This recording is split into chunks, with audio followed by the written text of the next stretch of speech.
Hechos 8, 1 al 3.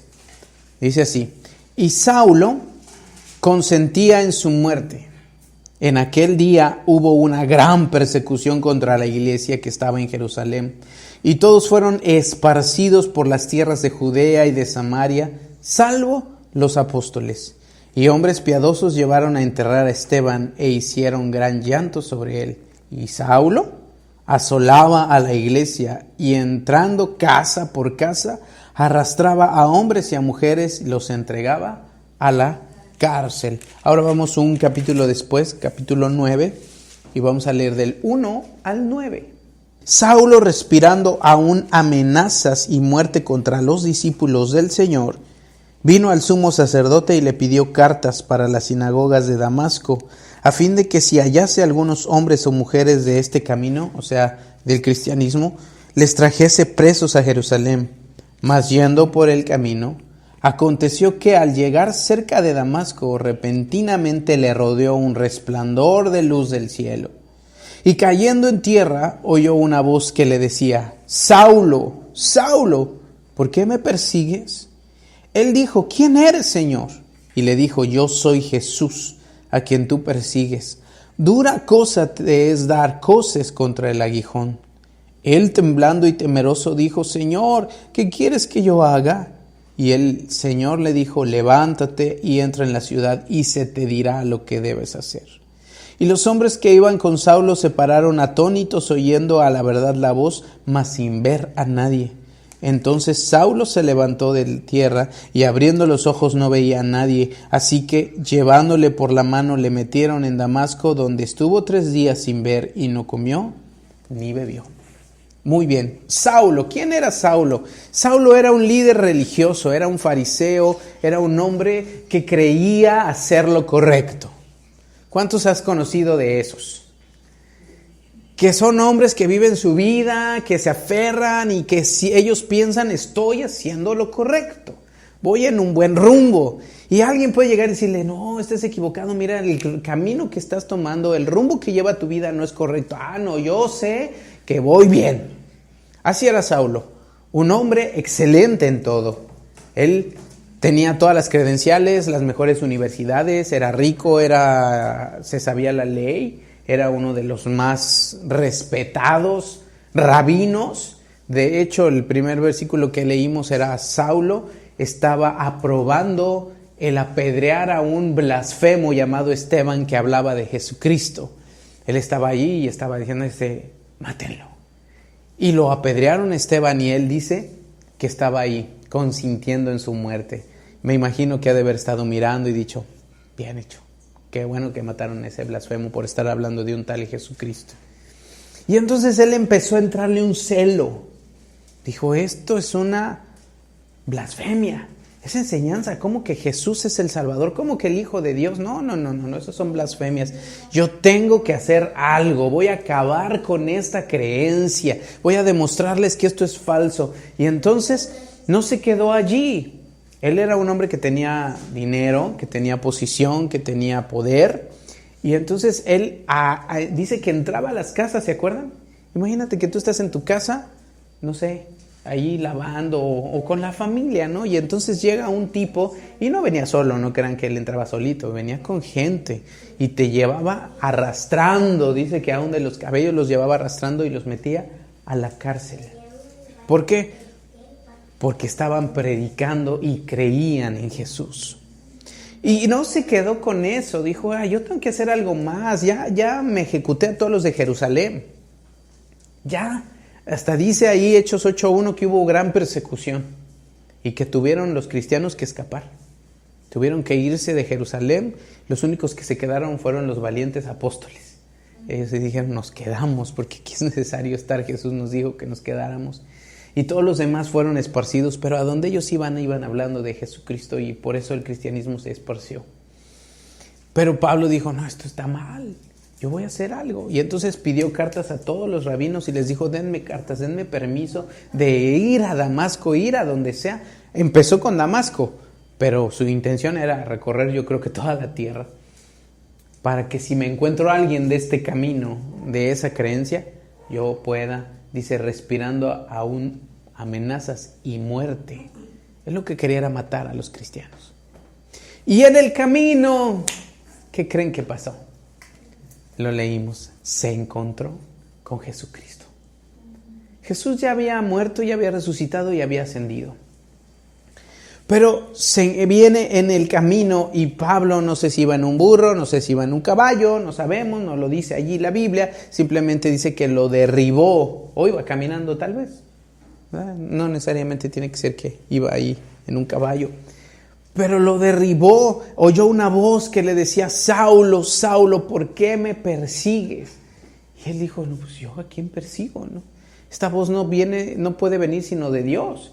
Y por eso le dijo: Señor, ¿quién eres? ¿Qué quieres que yo haga? Y Jesús le dijo: yo soy Jesús, al que tú persigues. Imagínate que Dios mismo te confronte. ¿Cuántos cristianos seguramente debieron haber hablado a Saulo mientras los arrastraba a la cárcel? ¿Cuántos seguramente le quisieron predicar del amor de Dios? ¿Cuántos no le dijeron: estás equivocado, de verdad conoce a Jesús? ¿Cuánta gente no Saulo mató, encerró por sus propias manos? ¿Cuántas veces no escuchó que Jesús era su Salvador?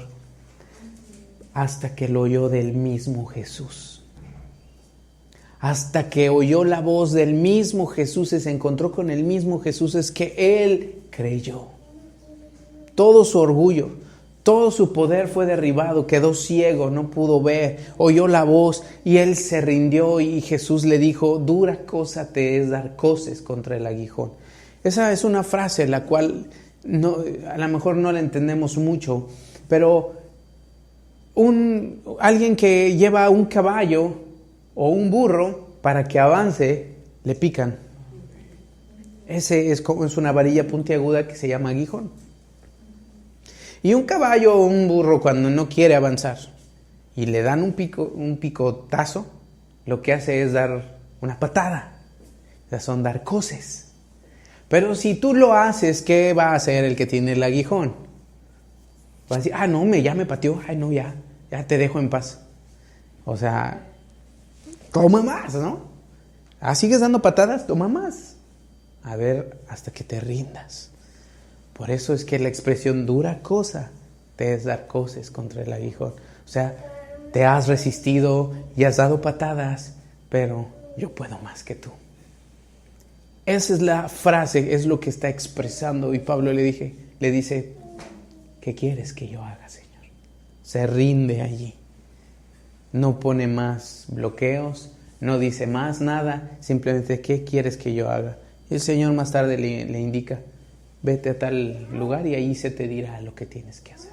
Tú puedes seguir después leyendo la porción de las Escrituras. Y estuvo Pablo allí ciego, sin poder ver, 3 días.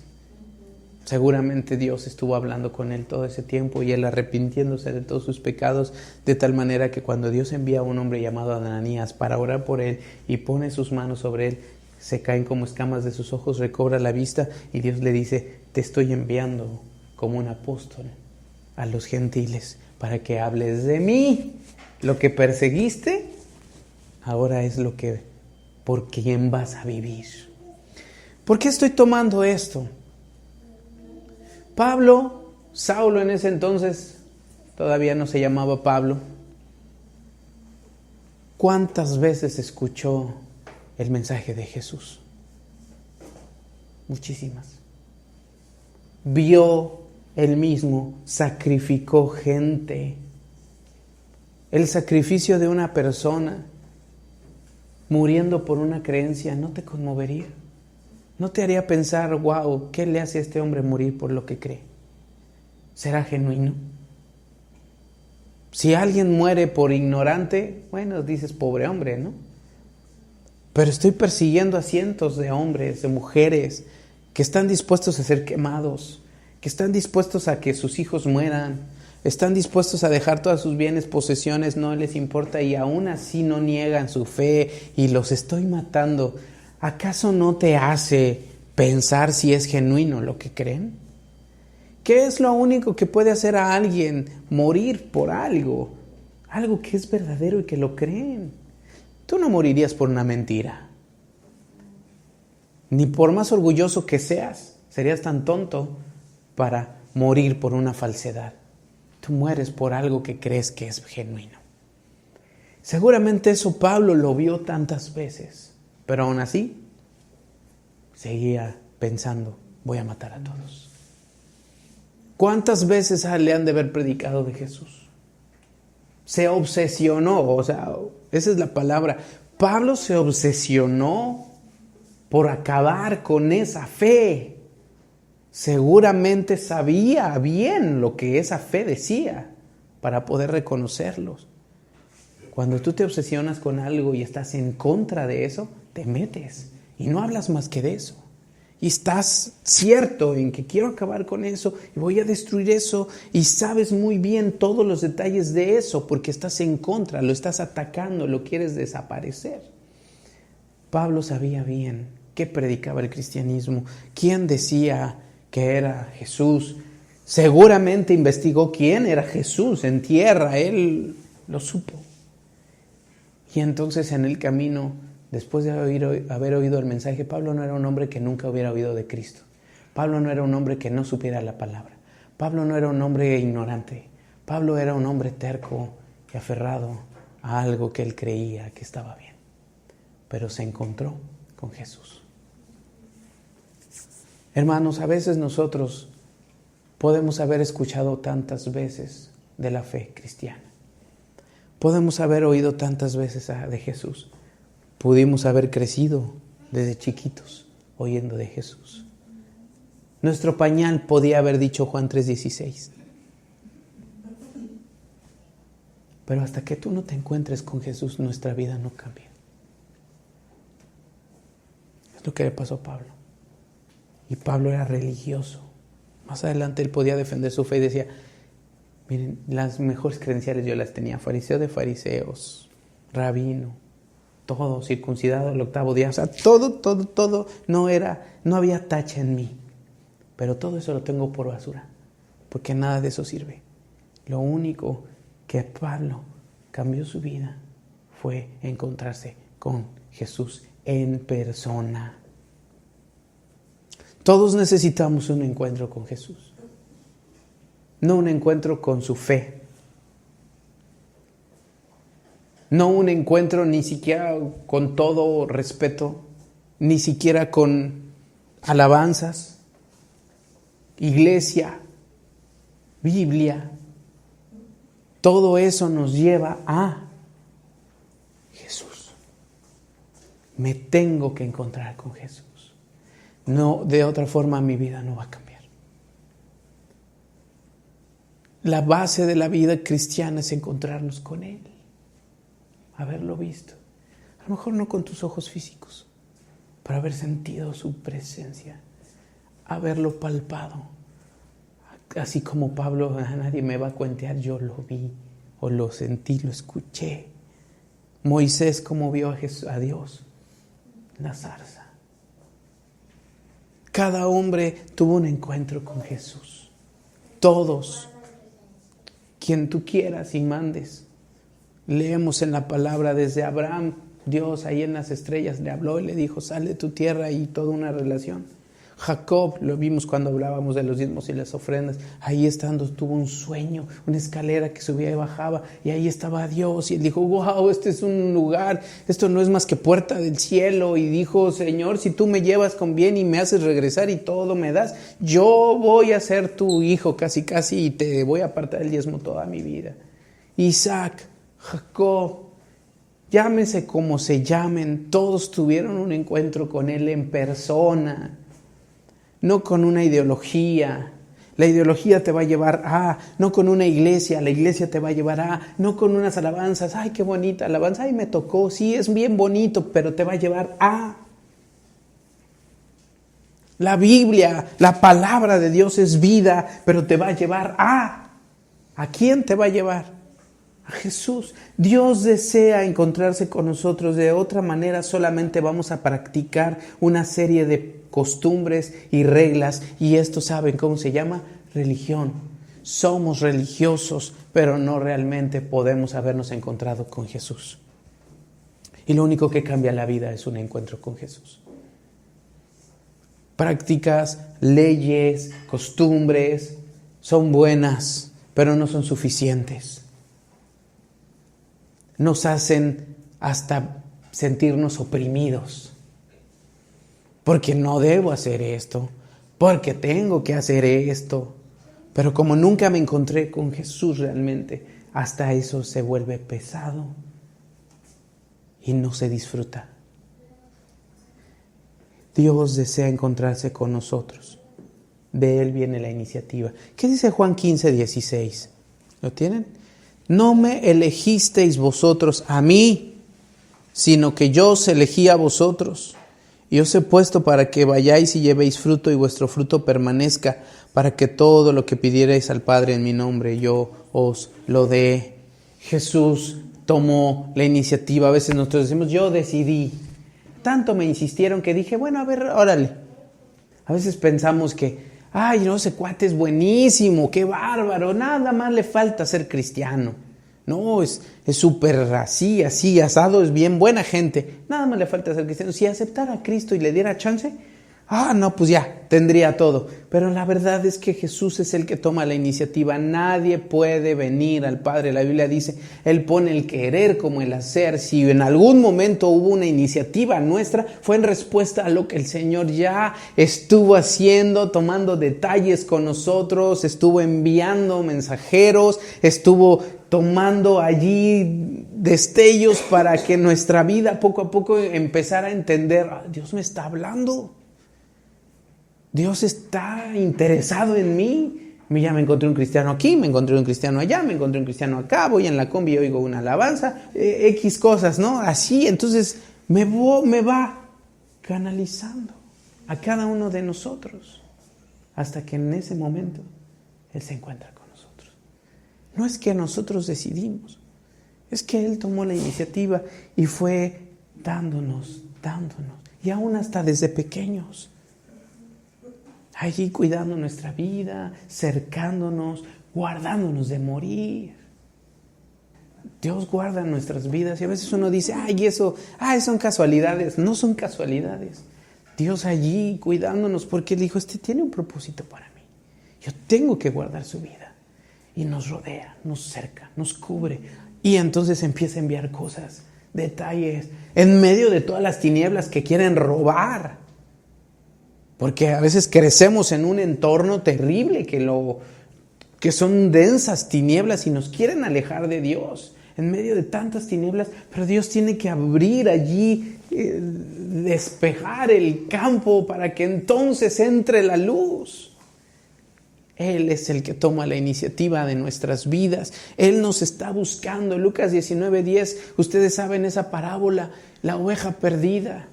Él vino a buscar lo que se había perdido. Él puede dejar las 99 y no es irresponsable y las bota. Al contrario, las deja súper seguras, bien cuidaditas. Y entonces se va a buscar a la que se perdió hasta que la encuentra. Y no llega, te dije, bola de tú, oveja terca, tonta, órale, ya vente para acá, te lo dije. Siempre haces lo mismo. Como tal vez alguno de nosotros lo haría, ¿no? Ahí vendría arrastrándola, jalando de las patillas, ¿no? Y ahí me imagino la verdad. No, Él viene, la toma, la ama, la abraza, la cura. La abraza y dice, aquí estás, por fin te recuperé. Él nos ama tantísimo. Él fue enviado para nosotros. Juan 3:16 es una cita común en todo el cristiano. Porque de tal manera amó Dios al mundo que envió a Jesucristo para que todo aquel que en Él crea no se pierda, mas tenga vida eterna. Jesús es el que toma la iniciativa. Dile que tienes al lado, Jesús tomó la iniciativa. Y a lo mejor todavía está en eso. Todavía está en eso. Ahora, nosotros mismos no podemos acercarnos a Dios. Nosotros no podemos, aunque querramos.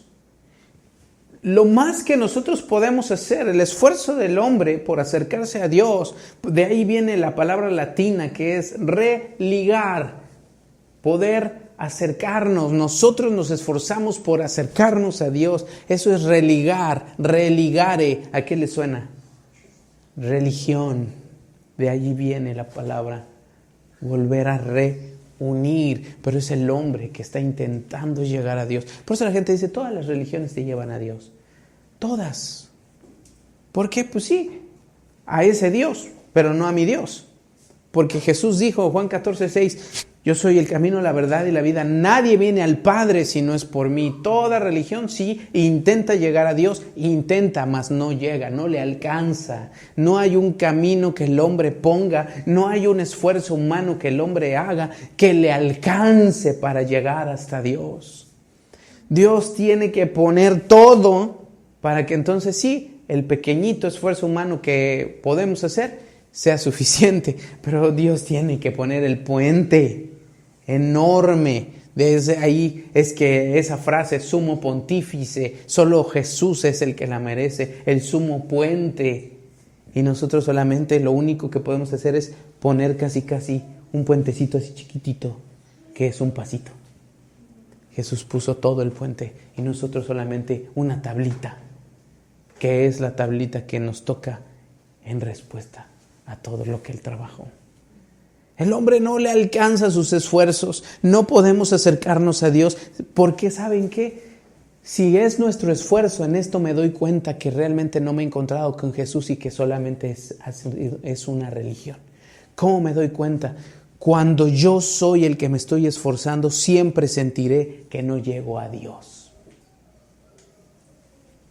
¿Quieres darte cuenta si vives una religión o vives una relación? Que siempre sientes que no es suficiente y que no alcanzas a Dios. Esa es la clave. Por más que haces, por más que te esfuerzas, por más que ayunas, por más que intentas, por más que haces y sí, este día lo dispuse y este día sí voy a ayunar y este día voy a leer y este día voy a hacer esto y haces y te esfuerzas por hacer todo y lo haces, sí, pero siempre sientes dentro de ti que no te alcanza y que todavía no llegas. Eso quiere decir que estamos viviendo en una religión y no en una relación, que no nos hemos encontrado con Jesús, porque nuestros esfuerzos no nos están alcanzando. Esa es la clave de una religión. Y es verdad, tus esfuerzos jamás te van a alcanzar. Nos dejan todavía separados de Dios. Ser religioso no basta. Romanos 1, 22 y 23 dice algo interesante. Romanos 1, 22 y 23.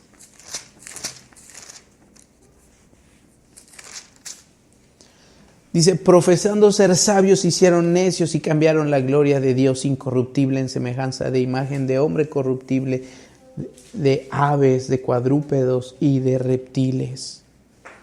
El hombre, cuando está intentando llegar a Dios, se va a equivocar.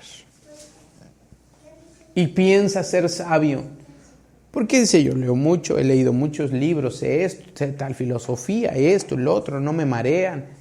Pero son sus esfuerzos que le están tratando de alcanzar para llegar a Dios. Y como no llega a Dios, entonces empieza a ver a Dios en otras cosas. Y cambia la imagen de Dios por ideologías, filosofías, ídolos, por uno mismo. Nuestros esfuerzos no ayudan, no bastan las buenas obras. Efesios 2 del 8 al 9 dice, porque por gracia sois salvos. No es por obras para que nadie se gloríe. Nuestras buenas obras, por más bueno que sea, si digamos, ese cuate es buenísimo, solo le falta recibir a Cristo. Las mejores obras que alguien puede hacer es más, 1 Corintios 13 dice, aunque te entregues tu cuerpo a ser quemado. Miren, nuestras mejores obras, dijo Pablo, son como trapos de inmundicia. No nos alcanzan, no sirven de nada. Porque para entrar al cielo, para llegar a Dios, para llegar al Padre, ninguna obra nos es suficiente. Porque entonces, por eso dice, porque no es por obras para que nadie se gloríe. Porque entonces, en el cielo, hay que aplaudirle a todos y decir, wow, mira, se ganó el cielo. ¿Cuántas veces hemos oído esa frase? Te ganaste el cielo. Ahora sí me gano el cielo. No nos ganamos nada. No nos alcanza lo máximo que nosotros podamos hacer. No es por obras. Porque entonces alguien pudiera decir, yo llegué al cielo porque soy re bueno. pero las obras nunca nos van a alcanzar. Filosofías nunca nos van a alcanzar. Ideologías nunca nos van a alcanzar. No nos llevan las filosofías a Dios. Son herramientas para hacernos ver que necesitamos encontrarnos con Jesús y no ser como Pablo. Pablo era filósofo, religioso, era rico, hacía buenas obras, podía haberse ganado el cielo, pero Jesús le dijo: ¿por qué me estás persiguiendo? Vas al infierno, hijo. Hasta que él se rindió y se encontró con Jesús. Entonces, él jamás en su vida tuvo la duda de alcanzar a estar con Dios. Él caminaba todos los días sabiendo que Jesús estaba a su lado. No estaba dudando: ay, ¿estará Jesús conmigo? Ay, hijo, ¿le estaré alcanzando al cielo? No se trata de eso. Si estamos dudando y siempre sentimos que no llegamos y que no llegamos y no llegamos, es porque no nos hemos encontrado con Jesús. Jesús es el único camino, encontrarnos con Jesús. Jesús dijo: yo soy el camino, la verdad y la vida. Una mujer samaritana que probablemente era prostituta, que nadie quería, que era rechazada, que iba a recoger agua a las 12 del día, a la hora del pleno sol, donde nadie iba, porque a esa hora solo un loco se le ocurre, en una zona árida, desértica y llena de calor, ir al pozo. Pero ella lo hacía para no encontrarse a nadie, porque nadie la quería, era rechazada. Pero ella fue a esa hora, estaba allá al pozo y Jesús le era, dice la Biblia, le era necesario pasar por allí. ¿Por qué? ¿Porque estaba en la ruta? No, daba más vuelta. ¿Por qué? ¿Porque quería agua? Podía haberla tomado de donde sea. Hasta los discípulos fueron a comprar de comer, les hubieran encargado una coca. Pero él a fuerza sabía que se iba a encontrar con alguien allí. Él toma la iniciativa siempre y dijo: esa mujer me necesita. Y se paró ahí en el pozo, la esperó, y cuando ella llegó, el Señor le habla y le dice: oye, dame de beber. Hasta ella se sorprende y dice: para empezar, eres hombre.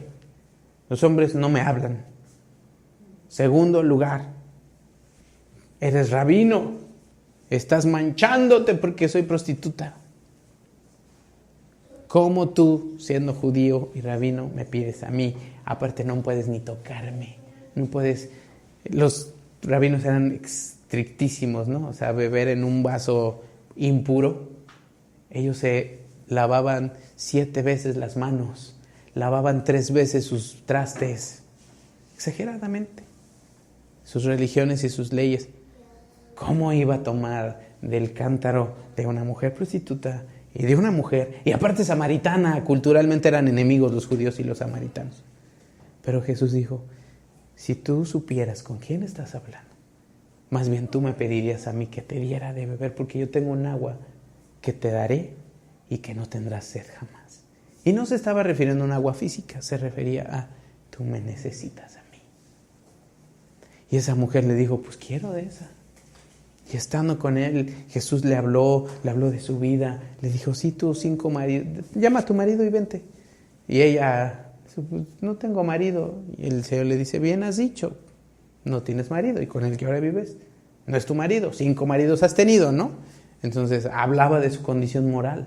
Pero el Señor no le estaba despreciando por eso, más bien le estaba diciendo: yo sé quién eres y aún así te estoy hablando. Yo sé cómo te sientes, yo sé lo que te has esforzado, pero aún así estoy aquí para ti. Y habló con ella, la trató, la amó, la salvó. Y todavía se dio tiempo de hablar con ella de la adoración, de todo eso. Y enseñó grandes cosas el Señor. Y esa mujer llena de Dios, de haberse encontrado con Jesús, su vida cambió. Dio un giro tan grande que corrió a la ciudad y les dijo a todos los samaritanos, a todos los que estaban cerca: oigan, encontré un hombre que es profeta, me dijo todo lo que soy, lo que tengo en mi corazón, vengan a conocerlo. Y entonces todos los samaritanos, muchos vinieron y creyeron por la palabra de ella, dice la palabra, y Jesús les predicó. Y Samaria fue la primer ciudad no judía en ser evangelizada. Tantos creyentes había en Samaria que después los apóstoles tuvieron que mandar a uno de los diáconos llamado Felipe, porque había muchos creyentes allí. Allí fue el primer lugar después de Jerusalén donde se derramó el Espíritu.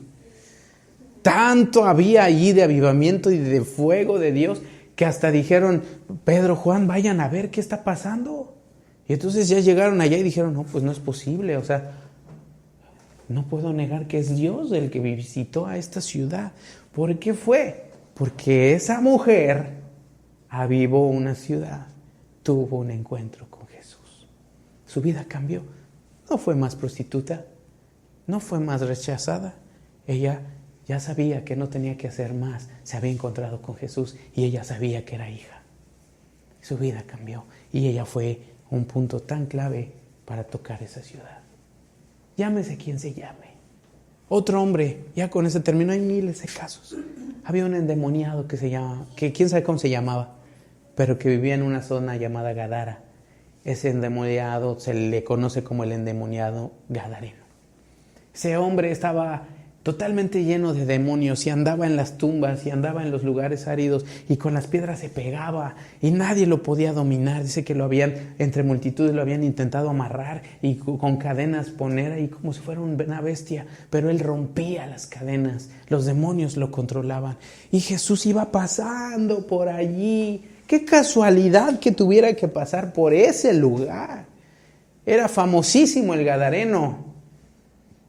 ¿Tú pasarías por un lugar donde dices, ahí está un loco que ahorita me va a salir corriendo encuerado a gritarme y que está el endemoniado? Un religioso no pasaría por allí. Ay, no, qué chusma, ¿no? ¿Cómo crees? Ese es hijo del diablo, jamás. Pero Jesús dijo, vénganse, chavos, a todos sus discípulos. Y yo creo que los demás sabían de su fama, pero era famosísimo. Y van así de, no me vaya a salir. Y que le sale, ¿no? Ahí. Y no era Halloween. Sale el endemoniado, ¿no? Pero salió este cuate, yo creo que con toda la fuerza demoníaca allí, pero cuando ve a Jesús se postra. Porque aún los demonios se postran delante de Jesús. Y entonces ellos hablan, no estaba en sí el endemoniado, estaban totalmente controlados por demonios. Y los demonios le dicen, ¿a qué has venido a atormentarnos? Y nada más le dicen, bueno, ya sé que nos vas a echar fuera, déjanos ir a los cerdos, ¿no? Y el Señor, sí, ahora, lléguenle. Ni siquiera se molestó nada, les preguntó, ¿cómo se llama? Legión, porque somos muchos. Y lléguenle, váyanse de aquí. Sí, el Señor con su autoridad, su poder, o sea, eran muchos, por eso era tan fuerte ese cuate, ¿no? Y ¡pum! Y entonces lo dejan, lo libera y queda el gadareno, el endemoniado, ex endemoniado, allí. Lo viste, lo baña, lo toma y este hombre se encontró con Jesús. ¿Qué quiso hacer? Déjame seguirte todos los días de mi vida. El Señor Jesús le dijo, no, vete a tu casa y cuéntales cuántas grandes cosas he hecho contigo. Unos versículos antes, Jesús había pasado por una zona que se llamaba Decápolis. Decápolis quiere decir 10 ciudades, una región. Hagan de cuenta las regiones, ¿no? En Cancún. Y no lo quisieron, lo corrieron. Le dijeron a Jesús, vete de aquí, no te queremos aquí. Y ya, se fue el Señor porque no lo quisieron. Pero el Señor Jesús libera a ese hombre y dice, vete a tu casa y cuéntales. Se fue. Y ese hombre estuvo predicando y hablando de, pues hoy todos lo conocían, era evidente que Jesús había hecho algo interesantísimo allí. Y la próxima vez que Jesús fue a Decápolis, ¿qué crees que pasó? Todos querían ver a Jesús. Se juntaban las multitudes. Porque dijeron, ahí viene Jesús, el que sanó al endemoniado. ¿Te acuerdas el que nos platicó ese cuate? Ahí viene, lo corrimos la vez pasada, pero ahí viene, vamos a verlo. Y las multitudes se agolpaban para ver a Jesús. ¿Por qué? Porque un hombre se encontró con Jesús. Ese hombre no estaba pensando en, ¿me alcanzará? ¿Seré tan bueno como para agradar a Dios? Hoy sí, hoy voy a leer mucho para que el Señor me ayude y me haga el milagrito. Ese hombre no le interesaba, él estaba feliz, embelesado con Jesús, conoció a Jesús, Jesús estaba en su vida, lo amaba. Ese es un encuentro con Jesús. Todos los hombres que se encontraron con Jesús no estaban pensando en si agradaban o no, si llegaban o no. Simplemente sus vidas, ¡pum!, un giro completo. Un giro total. Pregunta para nosotros. Si se sienten incómodos, es Dios, ¿eh? ¿Qué tanto ha girado nuestra vida a partir de que dijimos con habernos encontrado con Jesús? ¿Qué tanto nuestra vida dio el cambio? No podemos decir, pues conocí a Jesús, pero pues sigo igual. A lo mejor estamos tratando de llegar, pero no hemos encontrado a Jesús. Estamos en una religión, pero no nos alcanza. Solo Jesús, encontrarnos con Jesús, cambia las circunstancias. ¿Cómo le puedo hacer yo para realmente encontrarme con Jesús? Primero, invitarlo a nuestra vida. Decirle, Jesús, ven, te invito a mi vida. Él está allí, nos ha estado toque y toque. Apocalipsis 3:20 dice, aquí estoy a la puerta y llamo. Si alguno oye mi voz y abre la puerta, entraré a él, cenaré con él y él conmigo. Pues sí, estoy yendo a la iglesia, no es suficiente. Habla con él y a él mismo dile, ven, te invito a mi vida. Te invito a cenar conmigo, no físicamente. Te invito a estar en mi vida siempre. Es saberte hijo. ¿Por qué saberse hijo? Porque Juan 1:12 dice, a los que creyeron en él, les dio el derecho de ser sus hijos. El decir, Jesús ahora está en mí, soy hijo de Dios. Entonces hay que cambiar la mentalidad. Tenemos que estar seguros de que Jesús vive en nosotros. Él lo dijo. Nosotros somos templo del Espíritu Santo. He aquí yo estoy con vosotros todos los días hasta el fin del mundo. No tengo que pensar y merecer y hacer para que Él esté conmigo. Él está conmigo, Él lo prometió, lo dijo, tengo que dejar de estarlo dudando. Pero para eso yo tengo que encontrarme con Él. Tengo que saber que no estoy solo en este mundo. Mateo 28:19 es lo que dice. He aquí yo estoy con vosotros todos los días hasta el fin del mundo. Si dudamos si Él está con nosotros, es porque tal vez, o no nos hemos encontrado bien con Jesús y estamos intentando alcanzarlo. Y por eso no sé si hoy me fue bien y la hice bien y por eso pues está, ¿no? A ver si no se fue porque hice. Porque eso es lo que nos hace el sentir que eso de las buenas obras. ¿Hice las obras buenas suficientes para que Dios esté conmigo? No, creo que que me faltó. Y entonces nos sentimos siempre que nos falta. Pero entonces no estoy viviendo en un encuentro. Estoy viviendo religiosamente. Jesús es nuestro Salvador. Él murió. Hace rato lo meditamos. Él murió en la cruz. Murió para estar con nosotros y salvarnos. Nuestras obras no alcanzan, por eso Él hizo obras. Nuestras conductas no alcanzan, por eso Él murió. Si Él supiera que nuestra conducta y el portarnos bien fuera suficiente, no hubiera tenido que venir a morir. Hubiera dicho, pues pórtate bien y ya, ahí estoy contigo.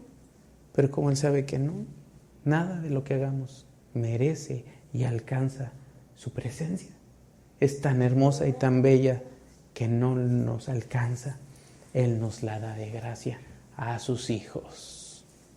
Un encuentro con Jesús. Un encuentro con Jesús. Yo quiero pedirles un favor, pónganse de pie. Este mensaje no es una condenación para señalarme, es una muestra más de que tú quieres estar en mi vida y alcanzarme y estar allí día con día, no de una manera ideológica o filosófica, sino de una manera presencial y genuina. Señor, queremos encontrarnos contigo. Me he esforzado tal vez por seguir todas las reglas cristianas, pero me falta esa vida, me falta el encontrarme contigo, Señor. Si tú reconoces y quieres decirle, Señor, quiero tener un encuentro contigo, me hace falta ese encuentro contigo, Señor. y tú quieres decírselo y pedírselo a Él, quiero pedirte que vengas aquí adelantito, des un paso al frente. Yo sé que eso es de valientes. Señor, queremos encontrarnos con